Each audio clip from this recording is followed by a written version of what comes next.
ಕುತೂಹಲ ಮೂಡಿಸ್ತಾ ಇರುವಂತಹ ಕ್ಷೇತ್ರ ಅಂತಂದ್ರೆ ಮೈಸೂರಿನಲ್ಲಿ ಕಾಂಗ್ರೆಸ್ ಅಭ್ಯರ್ಥಿಯನ್ನ ಗೆಲ್ಲಿಸಬೇಕು ಅಂತ ಸಿಎಂ ಬಾರಿ ರಣತಂತ್ರವನ್ನ ಹುಡ್ತಾ ಇದ್ದಾರೆ. ಯಾಕಂದ್ರೆ ಅವರಿಗೆ ತವರು ಕ್ಷೇತ್ರ, ಪ್ರತಿಷ್ಠೆಯ ಕಣ ಆಗಿದೆ. ಹೀಗಾಗಿ ಮೈಸೂರು ಪ್ರಚಾರದಲ್ಲಿ ಸಿಎಂ ಸಿದ್ದರಾಮಯ್ಯ ಭಾರಿ ಎಚ್ಚರಿಕೆಯ ಹೆಜ್ಜೆಯನ್ನ ಇಡ್ತಾ ಇದ್ದಾರೆ. ಅಲ್ಲಿ ಪ್ರತಿಸ್ಪರ್ಧಿಯಾಗಿರೋದು ಬಿಜೆಪಿಯ ಅಭ್ಯರ್ಥಿಯಾಗಿರುವಂತದ್ದು ಯದುವೀರ್ ವಿರುದ್ಧ ಯಾವುದೇ ರೀತಿಯಲ್ಲೂ ಕೂಡ ಟೀಕೆ ಮಾಡಿದ್ರೆ ಅದು ಬಹಳ ದೊಡ್ಡ ಮುಳುವಾಗಬಹುದು ಅನ್ನುವಂತಹ ಎಚ್ಚರಿಕೆ ಇದೆ ಸಿದ್ದರಾಮಯ್ಯನವರು. ಬಿಜೆಪಿಯನ್ನ ಟೀಕಿಸ್ತಾ ಇದ್ದಾರೆ, ಆದ್ರೆ ಬಿಜೆಪಿ ಅಭ್ಯರ್ಥಿಯ ಬಗ್ಗೆ ಮಾತ್ರ, ಯದುವೀರ್ ಬಗ್ಗೆ ಮಾತ್ರ ತುಟಿ ಬಿಚ್ಚುತ್ತಾ ಇಲ್ಲ ಕಾಂಗ್ರೆಸ್. ಯದುವೀರ್ ವಿರುದ್ಧ ಒಂದೇ ಒಂದು ಕೂಡ ಮಾತನ್ನ ಈವರೆಗೂ ಸಿಎಂ ಮಾಡಿಲ್ಲ. ನಿನ್ನೆ ಇಡೀ ದಿನ ಪಕ್ಷದ ಹಲವು ಕಾರ್ಯಕ್ರಮದಲ್ಲಿ ಸಿಎಂ ಭಾಗಿಯಾಗಿದ್ದಾರೆ. ವೇದಿಕೆ ಭಾಷಣಗಳಲ್ಲೂ ಕೂಡ ಬಿಜೆಪಿ ವಿರುದ್ಧ ವಾಗ್ದಾಳಿ ಮಾಡಿದ್ದಾರೆ ಸಿಎಂ, ಆದ್ರೆ ಎಲ್ಲೂ ಯದುವೀರ್ ವಿರುದ್ಧ ಮಾತನಾಡಿಲ್ಲ. ಬಿಜೆಪಿಯ ಅಭ್ಯರ್ಥಿ ಯದುವೀರ್ ವಿರುದ್ಧ ಮಾತನಾಡದಂತೆ ಸೂಚನೆಯನ್ನ ಸಹ ಸಿಎಂ ಅವರು ಇನ್ನುಳಿದವರಿಗೆ ನೀಡಿದ್ದಾರೆ. ಮೋದಿ, ಪ್ರತಾಪ್ ಸಿಂಹ, ರಾಜ್ಯ ಬಿಜೆಪಿ ವಿರುದ್ಧ ಸಿಎಂ ವಾಗ್ದಾಳಿ ನಡೆಸಿದ್ರು. ಅಪ್ಪಿತಪ್ಪಿ ಯದುವೀರ್ ವಿರುದ್ಧ ಮಾತನಾಡದ ಸಿಎಂ ಈಗಾಗಲೇ ಮೈಸೂರಲ್ಲಿ ಶತಾಯಗತಾಯ ತನ್ನ ಅಭ್ಯರ್ಥಿಯನ್ನ ಗೆಲ್ಲಿಸಬೇಕು ಅಂತ ಹಲವಾರು ಕಾರ್ಯಕ್ರಮಗಳಲ್ಲಿ ಭಾಗಿಯಾಗ್ತಾ ಇದ್ದಾರೆ. ವೇದಿಕೆ ಕಾರ್ಯಕ್ರಮದಲ್ಲಿ ಎಲ್ಲರ ಬಗ್ಗೆ ಟೀಕೆ ಮಾಡ್ತಾ ಇದ್ದಾರೆ. ಬಿಜೆಪಿ ನಾಯಕರ ಬಗ್ಗೆ, ಪ್ರತಾಪ್ ಸಿಂಹ ಆಗಿರ್ಬೋದು, ವಿಜಯೇಂದ್ರ ಆಗಿರ್ಬೋದು, ಮೋದಿ ಅವರಾಗಿರ್ಬೋದು, ಹೀಗೆ ಎಲ್ಲರ ಬಗ್ಗೆ ಟೀಕೆ ಮಾಡ್ತಾ ಇರುವಂತಹ ಸಿಎಂ ಯದುವೀರ್ ಒಡೆಯರ್ ಅಂದ್ರೆ ಮೈಸೂರಿನ ಬಿಜೆಪಿ ಅಭ್ಯರ್ಥಿಯಾಗಿರುವಂತಹ ಯದುವೀರ್ ಅವರ ಬಗ್ಗೆ ಒಂದೇ ಒಂದು ಮಾತನ್ನು ಸಹ ಆಡ್ತಾ ಇಲ್ಲ. ಯದುವೀರ್ ಬಗ್ಗೆ ಮಾತನಾಡಿದಂತಹ ಸಂದರ್ಭದಲ್ಲಿ ಅನೇಕ ಟೀಕೆಗಳಿಗೆ ಸಹ ಗುರಿಯಾಗಿದೆ ಕಾಂಗ್ರೆಸ್. ಹೀಗಾಗಿ ಎಚ್ಚರಿಕೆಯ ಹೆಜ್ಜೆಗಳನ್ನ ಈಗ ಕಾಂಗ್ರೆಸ್ನಿಂದ ಇಡಲಾಗ್ತಾ ಇದೆ. ವೇದಿಕೆ ಭಾಷಣದಲ್ಲಿ ಹೀಗಾಗಿ ಯದುವೀರ್ ಬಗ್ಗೆ ಒಂದೇ ಒಂದು ಮಾತನ್ನು ಸಹ ಸಿಎಂ ಸಿದ್ದರಾಮಯ್ಯ ಅವರು ಮಾತನಾಡ್ತಾ ಇಲ್ಲ. ಪ್ರಮುಖವಾಗಿ ಈಗ ಯದುವೀರ್ ಅಭ್ಯರ್ಥಿಯಾಗಿರುವಂತದ್ದೇ ಈಗ ಕಾಂಗ್ರೆಸ್ ಪಾಲಿಗೆ ಬಹಳ ದೊಡ್ಡ ಸವಾಲಾಗಿರುವಂಥದ್ದು. ರಾಜವಂಶದ ಬಗ್ಗೆ ಬಹಳ ದೊಡ್ಡ ಗೌರವ ಇರುವಂಥದ್ದು ಹಳೆ ಮೈಸೂರು ಭಾಗದಲ್ಲಿ. ಹಾಗಾಗಿ ಯದುವೀರ್ ಕುರಿತಾಗಿ ಏನೇ ಮಾತನಾಡಿದ್ರು ಅದು ಮುಳುವಾಗುವಂತಹ ಲಕ್ಷಣ ಇದೆ ಅನ್ನೋದು.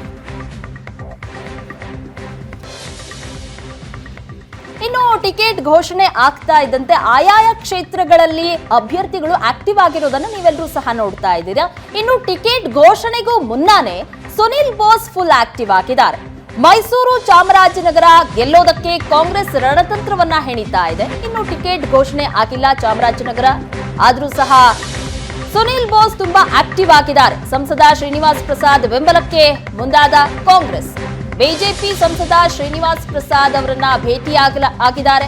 ಮಹದೇವಪ್ಪ ಪುತ್ರ ಶ್ರೀನಿವಾಸ್ ಪ್ರಸಾದ್ ಕಾಲಿಗೆ ಬಿದ್ದಿದ್ದಾರೆ ಸುನಿಲ್ ಬೋಸ್. ಚುನಾವಣೆಗೆ ಸಹಕಾರ ಕೋರಲಾಗಿದೆ ಕಾಂಗ್ರೆಸ್ನ ಅಭ್ಯರ್ಥಿ ಸುನಿಲ್ ಬೋಸ್ರಿಂದ. ಶ್ರೀನಿವಾಸ್ ಪ್ರಸಾದ್ ಜೊತೆಯಲ್ಲಿ ಫೋನ್ನಲ್ಲಿ ಸಿಎಂ ಮಾತನಾಡಿದ್ದಾರೆ. ಆರೋಗ್ಯ ವಿಚಾರಿಸುವ ನೆಪದಲ್ಲಿ ಸಿಎಂ ಸಿದ್ದರಾಮಯ್ಯ ಮಾತುಕತೆ ನಡೆಸಿದ್ದಾರೆ. ರೆಸಾರ್ಟ್ನಲ್ಲಿ ವಿಶ್ರಾಂತಿಯಲ್ಲಿದ್ದಾಗಲೇ ಸಿಎಂ ಸಿದ್ದರಾಮಯ್ಯ ಈ ರೀತಿ ಗಾಳ ಹಾಕ್ತಾ ಇದ್ದಾರೆ. ಸದ್ಯ ರಾಜಕೀಯ ನಿವೃತ್ತಿಯನ್ನ ಶ್ರೀನಿವಾಸ್ ಪ್ರಸಾದ್ ಅವರು ಪಡೆದುಕೊಂಡಿದ್ದಾರೆ. ಆದರೆ ಮೈಸೂರು, ಚಾಮರಾಜನಗರದಲ್ಲಿ ಶ್ರೀನಿವಾಸ್ ಪ್ರಸಾದ್ ಅವರು ಒಬ್ರು ಪ್ರಭಾವಿ ನಾಯಕ. ಮತ್ತೆ ಒಂದಾಗತ್ತಾ ಹಾಗಾದ್ರೆ ಸಿದ್ದು, ಮಹದೇವಪ್ಪ, ಶ್ರೀನಿವಾಸ್ ಪ್ರಸಾದ್ ಅವರ ಬಡ ಅನ್ನೋದು ಈಗ ಸದ್ಯಕ್ಕಿರುವಂತಹ ಕುತೂಹಲ. ಮೈಸೂರು, ಚಾಮರಾಜನಗರ ಕ್ಷೇತ್ರವನ್ನ ಸಹ ಗೆಲ್ಲೋದಕ್ಕೆ ಈಗ ಕಾಂಗ್ರೆಸ್ ಹೊಸ ತಂತ್ರವನ್ನ ರೂಪಿಸ್ತಾ ಇದೆ. ಶ್ರೀನಿವಾಸ್ ಪ್ರಸಾದ್ ಅವರಿಗೆ ಗಾಳ ಹಾಕೋದಕ್ಕೆ ಮುಂದಾಗಿದೆ. ಆದರೆ ಶ್ರೀನಿವಾಸ್ ಪ್ರಸಾದ್ ಅವರು ರಾಜಕೀಯದಿಂದ ಈಗ ಹಿಂದೆ ಸರಿದಿರುವಂತದ್ದು. ಆದರೆ ಅವರನ್ನ ಈಗ ಕಾಂಗ್ರೆಸ್ಗೆ ಸೇರಿಸಿಕೊಳ್ಳುವಂತಹ ನಿಟ್ಟಿನಲ್ಲಿ, ಯಾಕಂದ್ರೆ ತುಂಬಾ ಪ್ರಭಾವಿಯಾಗಿರುವಂತಹ ನಾಯಕ, ಹಾಗಾಗಿ ಅವರ ಬೆಂಬಲವನ್ನ ಪಡೆದುಕೊಳ್ಳುವುದಕ್ಕೆ ಕಾಂಗ್ರೆಸ್ ಈಗ ಮುಂದಾಗಿದೆ. ಸಿದ್ದರಾಮಯ್ಯ ಅವರೇ ಸ್ವತಃ ಫೋನ್ನಲ್ಲಿ ಮಾತನಾಡಿದ್ದಾರೆ. ಮತ್ತೊಂದು ಕಡೆ ನೀವು ನೋಡ್ತಾ ಇದ್ದೀರಾ, ಸುನಿಲ್ ಬೋಸ್ ಅವರು ಫುಲ್ ಆಕ್ಟಿವ್ ಆಗಿರುವಂತದ್ದನ್ನ. ಸುನಿಲ್ ಬೋಸ್ ಅವರು ಭೇಟಿಯಾಗಿ ನೇರವಾಗಿ ಅವರ ಕಾಲಿಗೆ ಬಿದ್ದು ಆಶೀರ್ವಾದವನ್ನ ಸಹ ಪಡೆದಿದ್ದಾರೆ.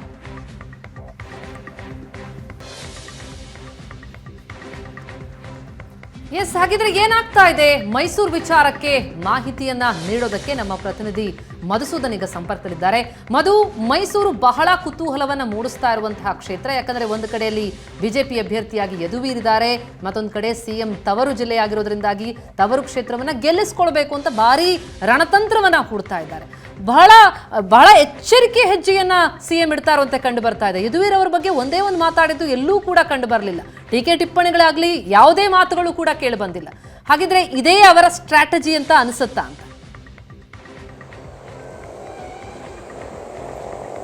ಪ್ರತಿಮಾ, ಆರಂಭದಲ್ಲಿ ಸಿದ್ದರಾಮಯ್ಯನವರು ಕಾಂಗ್ರೆಸ್ ಕಾರ್ಯಕರ್ತರಿಗೆ ಇದೇ ಕಿವಿ ಮಾತನ್ನ ಹೇಳಿದ್ರು. ಯಾಕಂತ ಹೇಳಿದ್ರೆ ಈಗ ಬಿಜೆಪಿಯನ್ನ ರಾಜ್ಯದಲ್ಲಿ ಎದುರಿಸ್ತಾ ಇರ್ತಕ್ಕಂಥ ಕಾಂಗ್ರೆಸ್ ಏನಿದೆ, ಮೋದಿಯವರ ಆದಿಯಾಗಿಯೂ ಕೂಡ ಬಿಜೆಪಿ ಎಲ್ಲ ನಾಯಕರ ಬಗ್ಗೆಯೂ ಕೂಡ ಟೀಕೆ ಮಾಡುತ್ತೆ, ಬಿಜೆಪಿಯ ಕಾರ್ಯಕ್ರಮಗಳ ಬಗ್ಗೆಯೂ ಕೂಡ ಹೆಚ್ಚು ಟೀಕೆಯನ್ನು ಮಾಡುತ್ತೆ. ಆದರೆ ಸಿದ್ದರಾಮಯ್ಯನವರು ಆರಂಭದಲ್ಲೇ ಕೂಡ ಮೈಸೂರು ಕೊಡಗು ಲೋಕಸಭಾ ಕ್ಷೇತ್ರ ವ್ಯಾಪ್ತಿಯಲ್ಲಿ ಇರ್ತಕ್ಕಂತಹ ಕಾಂಗ್ರೆಸ್ ಮುಖಂಡರಿಗೆ ಒಂದು ಕಿವಿ ಮಾತನ್ನು ಹೇಳಿದ್ರು. ಅಂದರೆ ಬಿಜೆಪಿ ಈ ಬಾರಿ ತನ್ನ ಅಭ್ಯರ್ಥಿಯಾಗಿ ನಿಲ್ಲಿಸಿರ್ತಕ್ಕಂತಹ ರಾಜವಂಶಸ್ಥ ಯದುವೀರ್ ಶ್ರೀಕಂಠದತ್ತ ನರಸಿಂಹರಾಜ ಒಡೆಯರ್ ಏನಿದ್ದಾರೆ ಅವರ ಬಗ್ಗೆ ಮಾತನಾಡಬೇಕಾದ್ರೆ ಖಂಡಿತವಾಗ್ಲೂ ಗಮನದಲ್ಲಿರಬೇಕು ನೀವು ಅಂತೇಳಿ. ಇದಕ್ಕೆ ಕಾರಣ ಇರೋದು ಇಷ್ಟೇ ಕೂಡ, ಯಾಕಂತ ಹೇಳಿದ್ರೆ ರಾಜವಂಶಸ್ಥರು ಅದರಲ್ಲೂ ಕೂಡ ಯದುವಂಶಸ್ಥರ ಮೇಲೆ ಹಳೆ ಮೈಸೂರು ಭಾಗದಲ್ಲಿ ಜನ ಇಟ್ಟಿರ್ತಕ್ಕಂಥ ಭಾವನಾತ್ಮಕ ಸಂಬಂಧ ಏನಿದೆ, ಇದು ಎಲ್ಲೋ ಒಂದು ಕಡೆ ನಾವು ಅವರ ಬಗ್ಗೆ ಮಾತನಾಡುವಂಥ ಸಂದರ್ಭದಲ್ಲಿ ಟೀಕೆ ಟಿಪ್ಪಣಿಗಳನ್ನು ಮಾಡಿದ್ರೆ ಭಾವನಾತ್ಮಕವಾಗಿ ಜನರನ್ನ ಸೆಳೆಯುತ್ತೆ. ಮೊದಲೇ ಬಿಜೆಪಿ ಭಾವನಾತ್ಮಕ ವಿಚಾರಗಳನ್ನ ಇಟ್ಕೊಂಡು ಚುನಾವಣೆಯನ್ನು ಮಾಡುತ್ತೆ. ಯದುವೀರ್ ಅವರ ಬಗ್ಗೆ ಮಾತನಾಡಲಿಕ್ಕೆ ಹೋಗುವಂಥ ಬರದಲ್ಲಿ ಏನಾದರೂ ಟೀಕೆಯನ್ನು ಮಾಡಿದ್ರೆ ಅದು ಕಾಂಗ್ರೆಸ್ಗೆ ರಿವರ್ಸ್ ಆಗುತ್ತೆ. ಈ ಕಾರಣಕ್ಕಾಗಿಯೇ ಕೂಡ ಯದುವೀರ್ ಬಗ್ಗೆ ಯಾರು ಮಾತಾಡಬಾರ್ದು ಅಂತೇಳಿ ಹೇಳಿದ್ರು. ಆದರೆ ಅದೇ ತತ್ವವನ್ನು ಸಿದ್ದರಾಮಯ್ಯನವರು ಪಾಲಿಸ್ತಾರ ಅನ್ನೋದು ಕೂಡ ಸ್ಪಷ್ಟವಾಗಿ ಗೊತ್ತಾಗಿರಲಿಲ್ಲ. ಅದನ್ನು 4 ದಿನಗಳ ಕಾಲ ಮೈಸೂರಿನಲ್ಲಿ ಇದ್ದಂಥ ಸಿದ್ದರಾಮಯ್ಯನವರು ಸಾಕಷ್ಟು ರಾಜಕೀಯ ಚಟುವಟಿಕೆಗಳನ್ನು ಮಾಡಿದ್ರು, ಸಭೆ ಸಮಾರಂಭಗಳಿಗೆ ಭಾಗಿಯಾದರು. ಆದರೆ ಅಲ್ಲೆಲ್ಲೂ ಕೂಡ ಯದುವೀರ್ ಅವರ ಬಗ್ಗೆ ಒಂದು ಮಾತನ್ನು ಕೂಡ ಆಡಲಿಲ್ಲ. ಅದು ಮೋದಿಯವರ ಬಗ್ಗೆ ಟೀಕೆಯನ್ನು ಮಾಡಿದ್ರು, ಬಿಜೆಪಿ ಕಾರ್ಯಕ್ರಮಗಳ ಬಗ್ಗೆ ಟೀಕೆ ಮಾಡಿದ್ರು, ಹಾಲಿ ಸಂಸದ ಪ್ರತಾಪ್ ಸಿಂಹ ಅವರ ಬಗ್ಗೆ ಮಾತಾಡಿದ್ರು. ಅಷ್ಟೆಲ್ಲ ಮಾತನಾಡಿದ್ರು ಕೂಡ ಯದುವೀರ್ ಬಗ್ಗೆ ಮಾತಾಡಲಿಲ್ಲ. ಇದಕ್ಕೆ ಇರ್ತಕ್ಕಂಥ ಕಾರಣ ಒಂದೇ, ಯಾಕಂತ ಹೇಳಿದ್ರೆ ಮೈಸೂರಿನ ಅರಸರು ಮೈಸೂರು ರಾಜ್ಯಕ್ಕೆ ಕೊಟ್ಟಿರ್ತಕ್ಕಂಥ ಕೊಡುಗೆಗಳೇನಿವೆ ಅವುಗಳನ್ನು ಇಲ್ಲಿನ ಜನ ಸದಾ ಸ್ಮರಿಸ್ತಾ ಇರ್ತಾರೆ. ಒಂದು ವೇಳೆ ಆ ವಂಶಸ್ಥರಿಗೆ ಆ ವಂಶದಿಂದ ಬಂದಿರತಕ್ಕಂಥ ಕುಡಿಗೆ ನಾವು ಮಾಡುವಂಥ ಅವಮಾನ ಏನಾಗುತ್ತೆ, ಇಡೀ ರಾಜ್ಯದಲ್ಲಿ ಇದರ ಇಂಪ್ಯಾಕ್ಟ್ ಆಗುತ್ತೆ ಅನ್ನೋ ಒಂದು ಕಾರಣವನ್ನು ಮನಸ್ಸಲ್ಲಿ ಇಟ್ಕೊಂಡಿರ್ತಕ್ಕಂಥ ಸಿದ್ದರಾಮಯ್ಯನವರು ಈ ರೀತಿಯಾದ ಒಂದು ನಡೆಯನ್ನು ಅನುಸರಿಸಿದ್ದಾರೆ ಅನ್ನೋದು ಬಹಳ ಸ್ಪಷ್ಟವಾಗಿ ಗೊತ್ತಾಗ್ತಾ ಇದೆ. ಪ್ರತಿಮಾ, ಎಸ್, ಇನ್ನು ಮಧು, ಚಾಮರಾಜನಗರದ ಕತೆ ಏನು ಅಂತ, ಈಗ ಸುನಿಲ್ ಬೋಸ್ ಅವರು ತುಂಬಾ ಆಕ್ಟಿವ್ ಆಗಿದ್ದಾರೆ. ಅಧಿಕೃತವಾಗಿ ಇನ್ನೂ ಸಹ ಟಿಕೆಟ್ ಘೋಷಣೆ ಆಗಿಲ್ಲ, ಆದರೂ ಫುಲ್ ಆಕ್ಟಿವ್ ಆಗಿದ್ದಾರೆ. ಶ್ರೀನಿವಾಸ್ ಪ್ರಸಾದ್ ಅವರನ್ನ ಭೇಟಿಯಾಗಿ ಮಾತುಕತೆ ನಡೆಸಿದ್ದಾರೆ. ಅಷ್ಟೇ ಅಲ್ಲ, ಸಿಎಂ ಫೋನ್ ಮೂಲಕ ಮಾತುಕತೆ ನಡೆಸಿ ಗಾಳ ಹಾಕ್ತಿದ್ದಾರೆ ಅನ್ನುವಂತಹ ಮಾಹಿತಿ ಸಹ ಲಭ್ಯ ಆಗ್ತಾ ಇರೋದು. ಏನ್ ತಂತ್ರಗಾರಿಕೆ ನಡೀತಾ ಇದೆ ಹಾಗಾದ್ರೆ ಕಾಂಗ್ರೆಸ್ನಲ್ಲಿ ಅಂತ?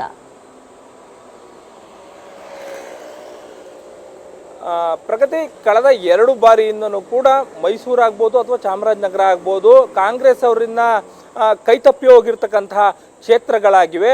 ಆ ಕಾರಣಕ್ಕಾಗಿಯೇ ಕೂಡ ಹೇಗಾದರೂ ಮಾಡಿ ನಾನು ಮುಖ್ಯಮಂತ್ರಿ ಇರ್ತಕ್ಕಂಥ ಸಂದರ್ಭದಲ್ಲಾದರೂ ಈ 2 ಕ್ಷೇತ್ರಗಳನ್ನು ಕಾಂಗ್ರೆಸ್ನ ತೆಕ್ಕೆಗೆ ತೆಗೆದುಕೊಳ್ಬೇಕು ಅನ್ನೋದು ಸಿದ್ದರಾಮಯ್ಯನವರ ಹಠ ಆಗಿರ್ತಕ್ಕಂಥದ್ದು.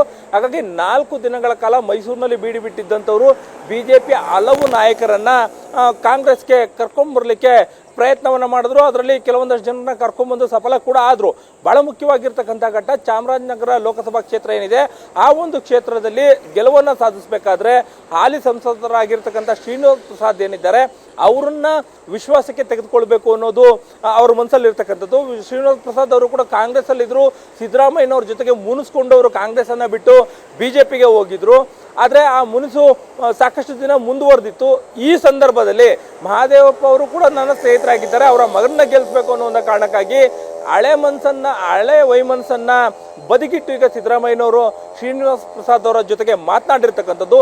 ಒಂದು ಹಂತದಲ್ಲಿ ನಮಗೆ ಬಂದಂಥ ಮಾಹಿತಿ ಪ್ರಕಾರದಲ್ಲಿ ರೆಸಾರ್ಟ್ನಲ್ಲಿ ಇದ್ದಂಥ ಸಂದರ್ಭದಲ್ಲಿ ಕರೆ ಮಾಡಿರ್ತಕ್ಕಂಥ ಸಿದ್ದರಾಮಯ್ಯನವರು ಏನಿದ್ದಾರೆ ತಮ್ಮ ಮನೆಗೆ ಭೇಟಿಯನ್ನಾದರೂ ಕೊಡಬೇಕಾ, ಅಲ್ಲೇ ಬಂದು ಮಾತನಾಡಲ ಅನ್ನೋ ಒಂದು ಮಾತನ್ನು ಕೂಡ ಹೇಳಿದ್ದಾರೆ. ಆದರೆ ಪ್ರಸ್ತುತ ಸಂದರ್ಭ ಸರಿ ಇಲ್ಲದೆ ಇರತಕ್ಕಂಥ ಕಾರಣದಿಂದ ಮನೆಗೆ ಬರೋದು ಬೇಡ ಅನ್ನೋ ಒಂದು ಮಾಹಿತಿಯನ್ನು ಶ್ರೀನಿವಾಸ್ ಪ್ರಸಾದ್ ಅವರು ಕೊಟ್ಟರು ಅನ್ನೋದು ಸದ್ಯಕ್ಕೆ ಗೊತ್ತಾಗ್ತಾ ಇದೆ. ಸಿದ್ದರಾಮಯ್ಯನವರಿಂದ ಅನುಮತಿಯನ್ನು ಪಡ್ಕೊಂಡಿರ್ತಕ್ಕಂಥ ಸುನಿಲ್ ಬೋಸ್ ಕೂಡ ಶ್ರೀನಿವಾಸ್ ಪ್ರಸಾದ್ ಅವರ ಮನೆಗೆ ಭೇಟಿ ಕೊಟ್ಟಿದ್ದಾರೆ. ಅವ್ರನ್ನ ವಿಶ್ವಾಸಕ್ಕೆ ತೆಗೆದುಕೊಳ್ಳುವಂಥ ನಿಟ್ಟಿನಲ್ಲಿ ಅವರಿಂದ ಆಶೀರ್ವಾದವನ್ನು ಪಡೆದು ಚುನಾವಣೆಗೆ ತಮ್ಮ ಬೆಂಬಲವನ್ನು ಕೋರಿದ್ದಾರೆ ಅನ್ನೋ ಒಂದು ಮಾಹಿತಿ ಕೂಡ ಲಭ್ಯ ಆಗ್ತಾ ಇರ್ತಕ್ಕಂಥದ್ದು. ಸದ್ಯಕ್ಕೆ ರಾಜಕೀಯ ಜೀವನದಿಂದ ನಿವೃತ್ತಿ ಹೊಂದಿರತಕ್ಕಂಥ ಶ್ರೀನಿವಾಸ್ ಪ್ರಸಾದ್ ಅವರು ಯಾರ ಕಡೆಗೆ ಒಲಿತಾರೆ ಅನ್ನೋದು ಕೂಡ ಒಂದು ರೀತಿಯಲ್ಲಿ ಕುತೂಹಲ ಇದೆ. ಇದೆಲ್ಲವೂ ಕೂಡ ಗೆಲ್ಲಲಿಕ್ಕೆ ಸಿದ್ದರಾಮಯ್ಯನವರು ಮಾಡ್ತಾ ಇರ್ತಕ್ಕಂಥ ರಾಜಕೀಯ ಸ್ಟ್ರಾಟಜಿ ಆಗಿರ್ತಕ್ಕಂಥದ್ದು. ಪ್ರತಿಮಾ, ಥ್ಯಾಂಕ್ ಯು ಸೋ ಮಚ್ ಮಧು ತಮ್ಮೆಲ್ಲ ಮಾಹಿತಿಗೆ.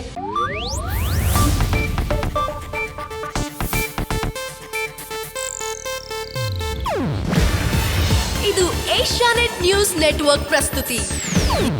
ನೀವು ನೋಡ್ತಿದ್ದೀರಾ ಏಷ್ಯಾನೆಟ್ ಸುವರ್ಣ ನ್ಯೂಸ್.